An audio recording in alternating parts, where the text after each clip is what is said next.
They bullied me for years, so I took them to court. From kindergarten to 7th grade, it was always the same people.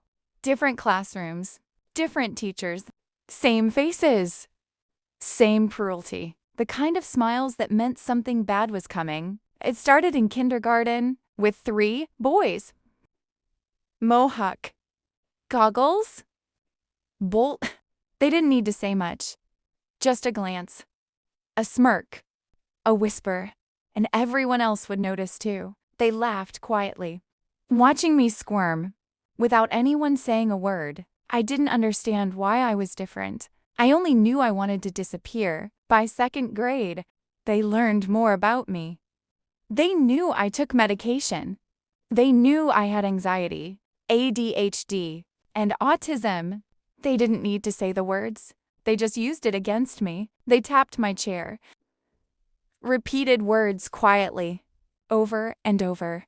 They waited until my breathing changed, until my hands shook, until my voice cracked, and when I reacted, I was the problem. The teacher looked at me. Why are you disruptive? Why can't you calm down? I tried to explain. The words never came out right. So I learned early, silence hurts less than not being believed. My sister was younger than me. She was disabled. Hospitals were a regular part of our life. Machines. Waiting rooms. That quiet fear adults think kids don't notice. I talked about her once. I was proud of her. That was my mistake. At first, they asked questions. Fake curiosity. Can she talk?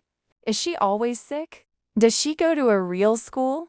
They smiled when I reacted. They whispered jokes about her. Some laughed behind their hands. Some filmed. Every reaction I had was studied, repeated, and used to make me feel small.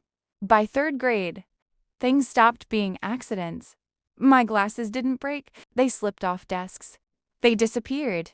They came back bent, comma. I couldn't see without them. That made everything worse, comma. In physical education, games stopped being games. The ball always came toward me. Not fast enough to leave marks, not slow enough to dodge, just enough to hurt, just enough to feel planned. They surrounded me during activities, made small dares, pushed me to do things I didn't want, laughed when I refused. I stopped sitting near people, stopped raising my hand, stopped trusting smiles.